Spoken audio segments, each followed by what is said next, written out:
Deuxième partie de notre émission de Frontal, votre rendez-vous politique. Le numéro de ce jour est consacré au décryptage et à l'analyse de l'abrogation le 28 mai 2026 par l'Assemblée nationale française du Code noir. Louis Jochetin, le professeur David Assiba l'a rappelé. Le but de l'émission, ce n'est pas d'attaquer la France ou de faire un procès à la France, mais de faire une analyse objective d'un fait. Oui. D'un fait historique et d'interroger nos propres rapports à l'histoire.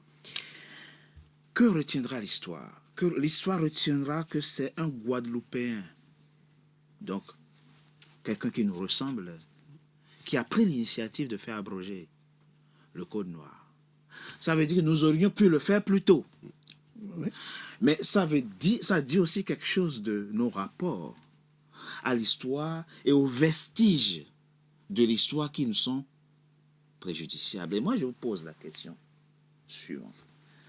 Comparaison n'est pas raison, mais ça dit quelque chose. Lorsque, en février 2005, l'Assemblée nationale française vote une loi sur les bienfaits de la colonisation, aucun État, aucune ancienne colonie n'a convoqué l'ambassadeur français pour lui demander des explications. Et Kanga a rappelé l'occupation. Imaginez la Bundestag, l'Assemblée fédérale allemande, voter une loi sur les bienfaits de l'occupation. Vous imaginez ce que ça aurait été ici en France. Absolument. Comment expliquer cette passivité que nous avons par rapport aux faits historiques et politiques qui, normalement, devraient nous interpeller, mais qui nous laissent passifs? Pourquoi? Vous avez raison, mais la réponse tient en un mot, la peur. Beaucoup de chefs d'État africains ont accumulé pendant des générations une certaine peur, la peur des représailles, la peur du maître, la peur du colon. Et cette peur n'est pas totalement irrationnelle. Beaucoup ont levé la voix et ont fini d'être coupés. Vous avez raison.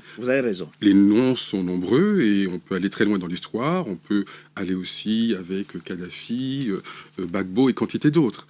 Donc, on comprend que certains chefs d'État puissent avoir peur. Pour autant, cette peur n'est pas une politique. On ne peut pas construire une politique sur le renoncement. Et je crois qu'il y a une nouvelle génération de chefs d'État qui le comprennent aisément. Aujourd'hui, on doit pouvoir affirmer la dignité des peuples africains. Et d'ailleurs, la France est obligée aujourd'hui de le reconnaître. Donc, cette loi qui a été votée, qui est une loi de la honte... Qui a été abrogée par Chirac. Qui a été abrogée partiellement. Oui, c'est ça. Oui. Voilà. Aujourd'hui, on ne pourrait pas se permettre de le faire. Je crois que les états d'esprit ont changé, les états d'Afrique ont changé, et la France ne pourrait plus se permettre de faire ce qu'elle a fait. Et je reviens à ce que monsieur disait. Vous avez raison de dire que le véritable enjeu, c'est les réparations. Parce que pour le coup... Est-ce que ça se répare, Louis Jochetin? Absolument. Et je vais vous dire, tout ne se répare pas, mais l'alternative, ce n'est pas tout ou rien. Oui. On ne peut pas dire que tout l'esclavage est réparable, on ne peut pas dire non plus que rien n'est réparable. D'ailleurs, la réparation, c'est le principe de la justice. Parce qu'il n'y a pas de paix sans justice, il n'y a pas de justice sans réparation. Même quand il y a un meurtre qui est irréparable, il y a quand même une procédure judiciaire et des condamnations normalement. Donc si on le fait pour les meurtres individuels, il n'y a pas de raison qu'on le fasse lorsque le meurtre est plus grand. Sauf à dire que la justice ne peut traiter que les petits dossiers. Donc, pour tous les crimes contre l'humanité, il y a eu des politiques de réparation. Il n'y a pas de raison que celui-là fasse exception. Voilà, aux États-Unis comme en France d'ailleurs. Il faut d'ailleurs rappeler qu'on a mis en place des réparations en France par rapport à l'esclavage. Mais elles ont eu lieu pour qui? Non pas pour les victimes, mais pour les bourreaux. Oui. Nous avons attaqué la France sur ce point.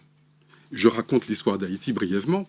Le peuple haïtien s'est soulevé, a obtenu son indépendance, mais 20 ans plus tard, le roi Charles X, au nom du traité de l'amitié, c'est le nom de ce traité, a imposé à Haïti une rançon. Oui. Ne dites pas une dette, car on dit souvent la dette, c'est pas une dette, c'est une rançon. Et donc le peuple haïtien, de 1825 à 1946, a payé l'équivalent de 21 milliards de dollars. C'est un chiffre qui a été donné il y a 20 ans, il faudrait l'actualiser. 21 milliards de dollars. Ça a ruiné le pays définitivement, et c'est une partie de l'explication de la situation actuelle d'Haïti. Nous avons dit que c'était une réparation, effectivement, parce que la France a dit au président Boyer de l'époque, nous avons perdu notre colonie, nous avons besoin d'une réparation. Le peuple haïtien qui avait peur de retomber sous le joug de l'esclavage a accepté en se disant vaut mieux payer que retomber, on ne sait jamais. Eh bien, nous avons attaqué la France en disant cette somme doit être restituée. Oui. Aux Haïtiens. Aux Haïtiens. Eh bien, c'est une réparation financière qui me paraît parfaitement justifiée. Monsieur Hollande, à qui nous avions exposé le fait, on avait commencé une action judiciaire. Il l'avait annoncé. On s'en souvient le 10 mai 2016, lorsqu'il avait inauguré le Memorial Act en Guadeloupe. Et quelques heures plus tard, il avait rétro-pédalé. Alors nous avons continué notre combat et nous avons été très heureux d'apprendre que le 21 mai, au moment où M. Macron commentait cette actualité, il a annoncé la mise en place d'une commission avec des historiens haïtiens et des historiens français pour examiner les modalités de la réparation due au peuple haïtien. Donc ça, pour le coup, c'est un combat très important. On parle d'argent, on parle de mémoire, on parle de dignité, et ça, c'est réparable. On ne peut pas dire qu'on ne peut pas rendre l'argent au peuple haïtien.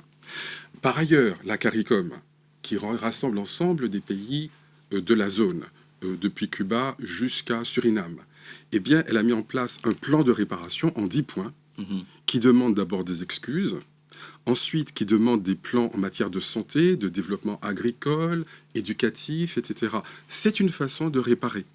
Et cela est adressé aux pays européens concernés, bien sûr la Grande-Bretagne, l'Espagne, le Portugal, la France et tous les autres qui sont embarqués dans cette histoire. Donc il y a mille et une façons de réparer.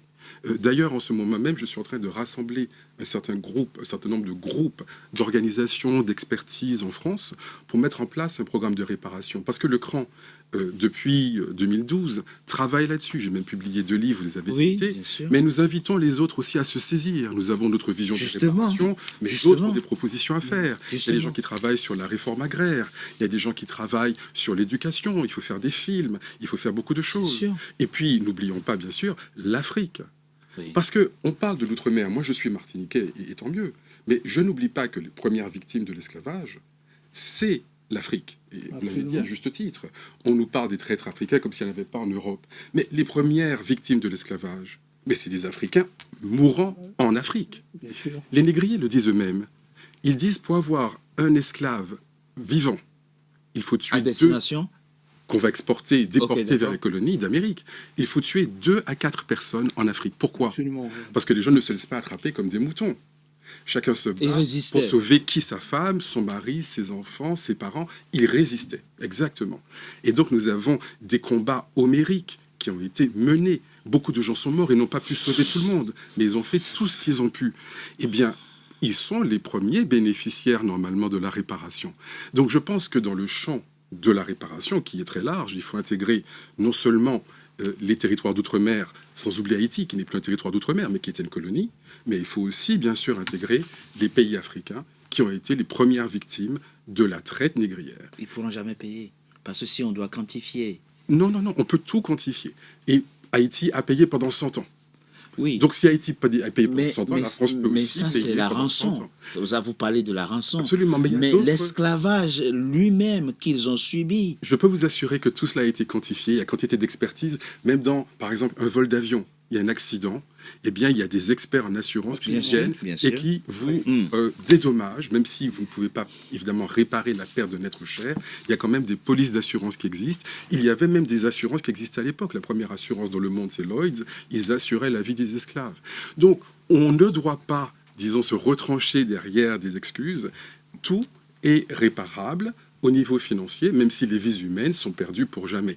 Mais on ne doit pas échapper à ce débat qui est évidemment le cœur du débat d'aujourd'hui. La question de la réparation, alors je rappelle que, encore une fois, Louis Georgetin a écrit « Esclavage et réparation, comment faire face aux crimes de l'histoire », puis les tests clés d'hier et d'aujourd'hui, publiés aux éditions Les Petits Matins. Et dans ces 2 livres, effectivement, Louis Georgetin aborde de façon détaillée la question des réparations. Votre avis sur cette question-là?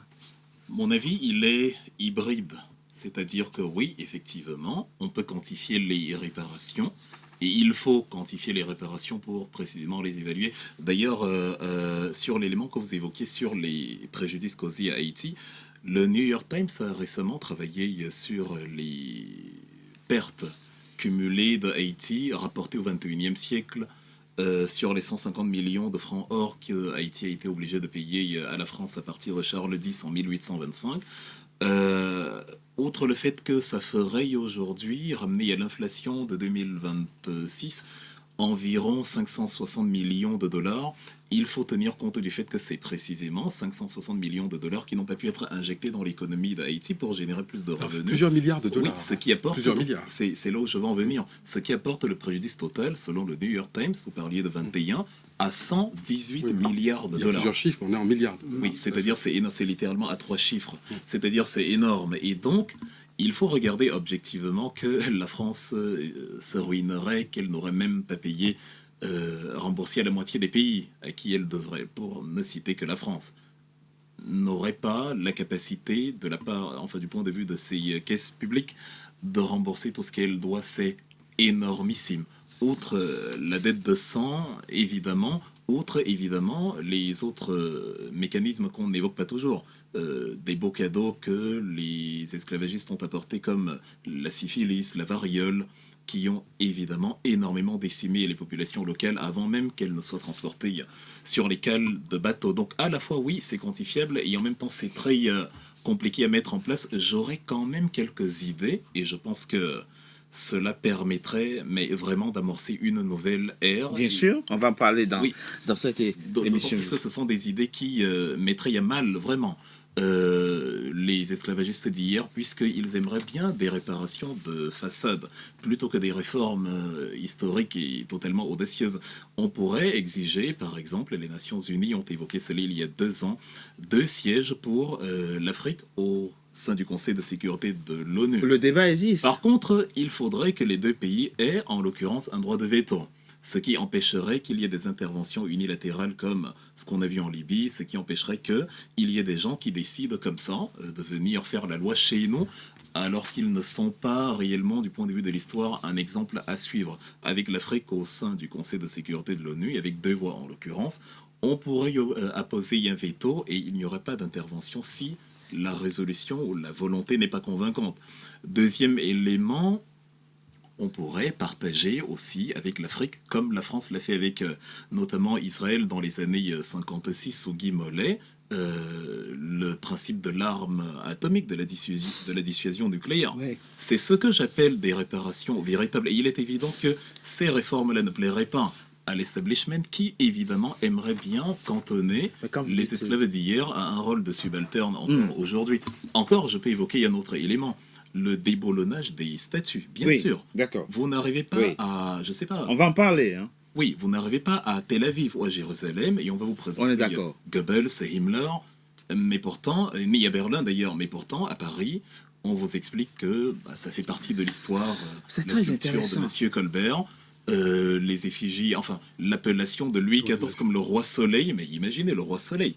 Il y a des gens dont on ne va pas forcément citer le nom ici, mais imaginez le scandale s'il se faisait appeler encore en 2026 le roi soleil, compte tenu de leurs antécédents.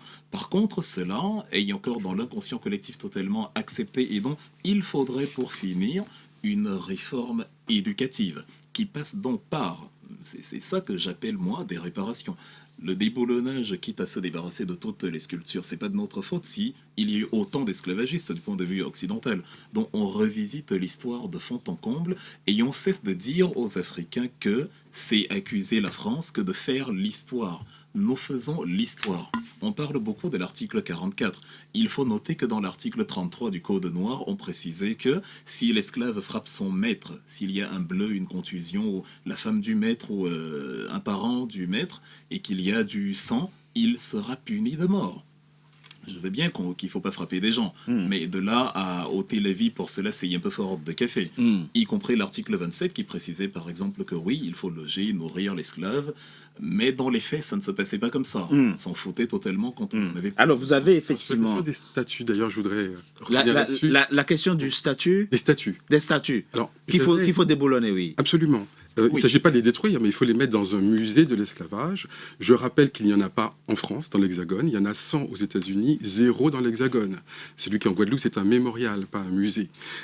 J'avais, à l'époque, saisi la France de cela, j'avais écrit une tribune dans Libération en demandant que, par exemple, la statue de Colbert, qui nous choque tous, soit mise dans un musée. Monsieur Macron avait répondu, et Madame Macron aussi d'ailleurs, elle s'exprime rarement, mais là, elle avait voulu s'exprimer, en disant non, qu'il faut faire face à l'histoire. J'avais dit très bien, j'avais fait un autre texte pour dire à ce propos, puisqu'on va célébrer les 300 ans de l'Élysée, c'était en 2020, j'avais dit, Monsieur Macron dit qu'il faut faire face à l'histoire, c'est-il seulement que le palais dans lequel il habite est en fait un palais négrier. L'hôtel d'Évreux. Pourquoi ? Parce que l'hôtel d'Évreux était fait par Monsieur Croizat. Monsieur Croizat était un négrier, l'homme le plus riche de France, qui possédait pratiquement toute la Louisiane. Je ne parle même pas de l'État de Louisiane d'aujourd'hui, mais de la Louisiane historique, donc 3-4 fois plus grande. Et c'était un négrier, en fait. Donc le palais de l'Élysée, c'est le palais du négrier. Oui. Et j'avais dit à Monsieur Macron, il devrait peut-être mettre un mémorial dans la cour du palais de l'Élysée. Il avait refusé. Ce n'est que la première fois cette année, 6 ans plus tard, qu'il a reconnu effectivement, à la suite de cette tribune, il a pris 6 ans, que c'est un palais. Mais on doit aller plus loin, il faut faire un mémorial. Oui. Et donc l'éducation, la santé, l'agriculture, je parlais de la réforme agraire, que tout, par exemple, les citoyens d'outre-mer qui voudraient faire un voyage de retour aux Antilles, en Afrique, cela devrait être pris en charge. Ou si des Africains veulent aller aux Antilles pour voir ce que sont devenus leurs cousins, leurs frères, leurs sœurs, ça devrait être payé. C'est intéressant. Donc, il y a tout un programme que l'on peut mettre en place. Et j'estime que si Haïti a pu payer tout ce qu'Haïti a pu payer pendant plus de 100 ans, la France peut payer. Parce que même le montant sur Haïti, 150 milliards, c'est énorme. Le PIB de la France, c'est 3 000 milliards. Oui, donc si on étale sur 20 ans, franchement, la France peut payer. Donc il n'y a pas de difficulté. Le problème est essentiellement politique. Heureusement, nous avons fait campagne et je crois qu'il y a de plus en plus de gens qui nous rejoignent. Maintenant, M. Macron lui-même, qui n'est pas altermondialiste, anticolonial, mais M. Macron s'y met parce qu'il a constaté que la demande sociale est énorme. Dans l'Outre-mer, j'avais fait un sondage en 2013. Parce qu'on nous disait, mais vous voyez, même les ultramarins sont contre les réparations. Je dis, ah bon ? Nous allons faire un sondage, pas un sondage que j'ai fait moi-même, avec IFOP. Bon. IFOP démontrait que les 2/3 des ultramarins sont favorables aux réparations, et ça c'était en 2013. On ferait le même sondage aujourd'hui, on serait à mon avis à 80. Et donc je crois qu'aujourd'hui, tout le monde a compris que c'est quelque chose qui est nécessaire. On ne peut pas échapper au débat, raison pour laquelle M. Macron a mis en place cette commission, et nous-mêmes, nous faisons une commission parallèle pour être sûr que les choses se passent de façon optimale et que ne sortent pas quelques mesurettes pour amuser la galerie. C'est intéressant, c'est intéressant. Moi, je voudrais dire quand même, rappeler quelque chose, c'est que on parle de l'abrogation de ce texte. Mais pour moi, quand je dis que c'est un coup d'épée dans l'eau, parce que ça continue. Il ne faut pas oublier que la colonisation est une forme d'esclavage qui ne dit pas son nom. Il faut s'en rendre compte. La colonisation est une forme d'esclavage. Et par ailleurs aussi, mais il est important de souligner que quand Lecointre dit que nous allons recoloniser l'Afrique, il le dit, personne ne réagit, même le gouvernement ne réagit pas. Et c'est ça la question que moi je voulais vous poser. Et quand Fuchs dit « Ah oui, comme on a chassé les militaires français, ce sera une occasion pour déstabiliser le Niger ». Donc, mais il faut savoir aussi, soyons sérieux, on a parlé de dédommagement.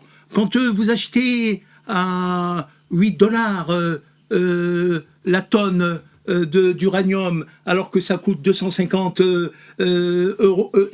dollars sur le marché international, c'est une propriété, c'est exactement ce que dit le Code noir, n'est-ce pas? Donc, soyons sérieux.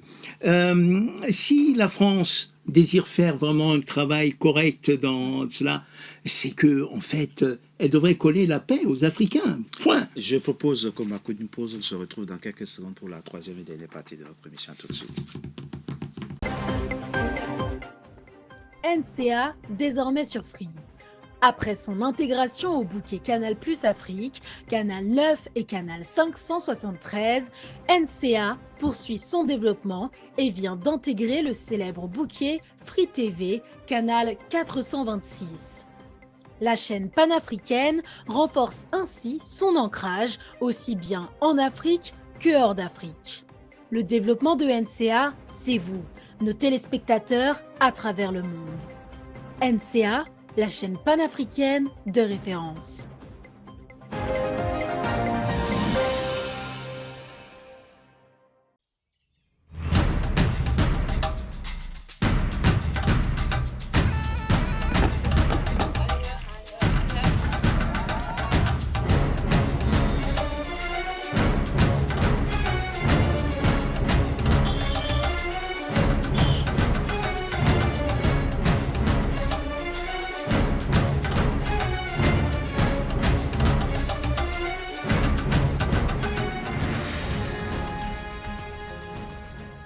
NCA, la nouvelle chaîne africaine. NCA, the New African Channel.